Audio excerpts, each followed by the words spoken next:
दोस्तों नमस्कार। राम मंदिर के चढ़ावा चोरी प्रकरण की प्रारंभिक जांच रिपोर्ट एसआईटी ने मंगलवार सुबह अपर मुख्य सचिव गृह संजय प्रसाद को सौंप दी है। रिपोर्ट में चढ़ावा चोरी से लेकर कमीशन खोरी के खेल के सबूत हैं।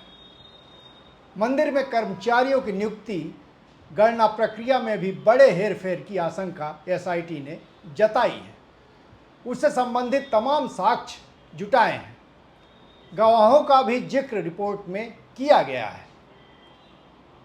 एसआईटी में शामिल लखनऊ मंडलायुक्त विजय विश्वास पंत, लखनऊ आईजी रेंज किरण यस और विशेष सचिव वित्त नील रतन सुबह करीब 11 बजे सचिवालय पहुंचे। तीनों अधिकारियों ने गोपनीय जांच रिपोर्ट संजय प्रसाद को सौंप दी। अब ये रिपोर्ट मुख्यमंत्री के सामने रखी जाएगी।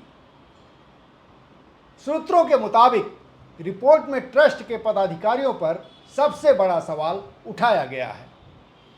कुछ की भूमिका भी उजागर की गई है। अंदेशा जताया गया है कि वह हेरफेर में शामिल रहे हैं। वहीं कुछ पदाधिकारियों को लापरवाही का दोषी पाया गया है, जिनकी निगरानी में चढ़ावा चोरी हुआ। फिलहाल मामले में सबसे अधिक जो पदाधिकारी सवालों के घेरे में हैं, उनमें ट्रस्ट के महासचिव चंपत राय, अनिल मिश्रा व निर्माण सहायक गोपाल राव का नाम शामिल है। इसके अलावा इन पदाधिकारियों के रिश्तेदार व करीबियों का भी जांच रिपोर्ट में जिक्र है। खासकर चंपत राय के करीबी टिन्नू यादव, अनिल मिश्रा के रिश्तेदार गोपाल राव के रिश्तेदार सोम आदि का। सूत्रों के मुताबिक चढ़ावा चोरी में सीधे तौर पर 25 से 30 लोगों की भूमिका पाई गई है। अब इन सभी पर जल्द केस दर्ज हो सकता है। वहीं अनिल मिश्रा पर 40% कमीशन लेने के आरोपों का भी जिक्र एसआईटी ने किया है। रिपोर्ट सौंपे जाने के बाद ट्रस्ट में बदलाव के साथ चोरी करने वालों पर कार्रवाई संभव है। हालांकि एसआईटी का कहना है कि ये प्रारंभिक जांच है, विस्तृत जांच की जा रही है। अगले 2 सप्ताह में विस्तृत जांच भी पूरी कर ली जाएगी। इससे और सबूत सामने आने की संभावना है। आरोप है कि राम मंदिर के दान की राशि में गबन का यह सिलसिला करीब 1.25 साल तक बेरोक टोक चल रहा था। दान की रकम पार करने वाले संदिग्ध नियमित रूप से दान पात्रों से इकट्ठा रकम इधर से उधर कर रहे थे। कुछ मौकों पर यह हेरफेर अपने चरम पर रही। पिछले साल हुए महाकुंभ और इस साल माघ मेले के समय जब प्रयागराज से करोड़ों की संख्या में श्रद्धालु अयोध्या दर्शन के लिए भी पहुंचे, तो चढ़ावे की राशि में बेशुमार बढ़ोतरी हुई।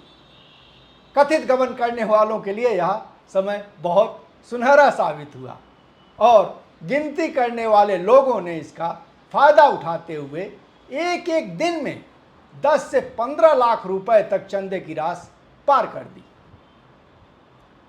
यह बात भी सामने आई कि पकड़े जाने से ठीक पहले, यानी आखिरी कुछ महीनों में इन कर्मचारियों द्वारा बहुत बड़ी रकम पार कर दी गई थी। इस तरह महाकुंभ से शुरू हुई यह चंदा चोरी लगातार 1.25 साल तक चलती रही और अधिकारियों, सुरक्षा कर्मियों की मौजूदगी के बावजूद किसी को इसकी भनक तक नहीं लग पाई। सोशल मीडिया पर गबन की गई 200 करोड़ से लेकर 400 करोड़ रुपए तक की राशि बताई जा रही है।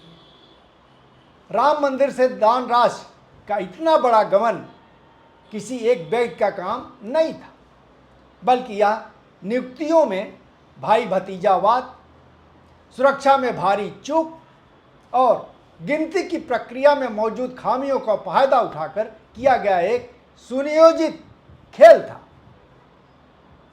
मंदिर को हर दिन मिलने वाले चढ़ावे की गिनती की जिम्मेदारी स्टेट बैंक ऑफ इंडिया यानी एसबीआई को मिली थी। हालांकि बैंक ने चंदा गिनने वाले कर्मचारियों को एक आउटसोर्सिंग कंपनी के माध्यम से रखा था। इसमें खेल यह किया गया था कि कंपनी में वही लोग चंदा गिनने के लिए रखे गए थे जिन्हें ट्रस्ट ने तय किया था। ये लोग ट्रस्ट के बड़े पदाधिकारियों के रिश्तेदार या परिचित थे। इसमें टिन्नू नाम के व्यक्ति की भूमिका सबसे प्रमुख तौर पर सामने आई है, जिसने अपने प्रभाव का इस्तेमाल करते हुए करीब 35 से 40 अपने ही लोगों को नौकरी पर रखवा लिया था। चोरी का तरीका बेहद शातिराना था। गिनती शुरू करने से पहले सभी दान पात्रों को खोलकर पूरी रकम एक जगह इकट्ठा कर ली जाती थी, जिससे पहले से यह पता ही नहीं रहता था कि कुल कितनी रकम है। इसी का फायदा उठाकर कर्मचारी गिनती के दौरान ही रकम पार कर देते थे। अंत में जोड़ घटाकर जो रकम बचती उसी का विवरण दर्ज कर दिया जाता था, जिससे चोरी पकड़ में आती ही नहीं थी।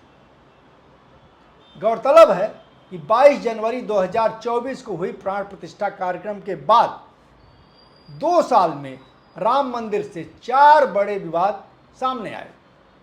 मामलों में ट्रस्ट के पदाधिकारियों व प्रबंधन की कार्यशैली पर सवाल खड़े होते रहे, लेकिन किसी भी मामले में कोई बड़ी कार्रवाई नहीं की गई। इस बार हुए चढ़ावा चोरी मामले ने तूल पकड़ लिया है, क्योंकि इसमें सीधा जुड़ाव श्रद्धालुओं से है, इसलिए हर तरफ इसकी चर्चा हो रही है। जिम्मेदारों पर सख्त कार्रवाई की मांग की जा रही है। प्राण प्रतिष्ठा कार्यक्रम के कुछ महीनों बाद रामलला का मुकुट चोरी हो गया था। ट्रस्ट की तरफ से मामला दबाया गया, लेकिन कुछ दिनों बाद वह उजागर हो गया था। ट्रस्ट के एक पदाधिकारी के करीबी के पास से ही मुकुट बरामद हुआ था, जो कारसेवकपुरम में मिला था। यह विवाद खत्म हुआ था कि जमीन का विवाद सामने आ गया, जिसमें जमीनों की खरीद में तमाम सवाल उठाए गए थे। हालांकि इसमें कोई खास कार्रवाई नहीं हुई थी। आज भी सोशल मीडिया पर यह मुद्दा गूंजता रहता है। वहीं पिछले साल दर्शन पास घोटाला भी हुआ था। तमाम लोग फर्जी पास बनाकर लोगों को दर्शन करवाते थे। वे श्रद्धालुओं से रकम भी वसूलते थे। यहाँ तक कि इसमें पुलिसकर्मियों की भी भूमिका उजागर हुई थी।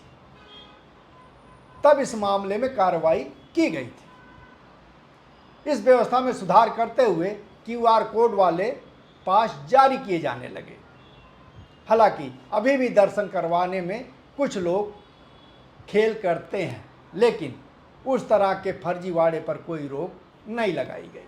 यह मामला थमा तो अब चढ़ावा चोरी का मामला सामने आ गया, जिसमें बड़े पैमाने पर खेल हुआ है। मामूली कर्मचारी ही नहीं, ट्रस्ट व प्रबंधन के लोग भी सवालों के घेरे में हैं। लगातार एक के बाद एक विवाद होने से ट्रस्ट की कार्यशैली पर भी सवाल उठ रहे हैं, क्योंकि स्पष्ट है कि व्यवस्थाओं में जो पारदर्शिता होनी चाहिए वह नहीं है। अगर पहले से ही मामलों में सख्ती से कार्रवाई की जाती और निगरानी तंत्र बेहतर किया जाता तो ऐसी घटनाओं पर अंकुश लगता। उधर कुछ ऐसे सबूत मिले हैं जिससे आशंका है कि निर्माण कार्य के दौरान भी कमीशनखोरी हुई है। चहेतों को काम दिया गया। इसका फायदा ट्रस्ट से जुड़े कुछ लोग व उनके करीबियों व रिश्तेदारों ने उठाया। दोस्तों, आपने पूरा वीडियो देखा, इसके लिए आपका बहुत बहुत शुक्रिया।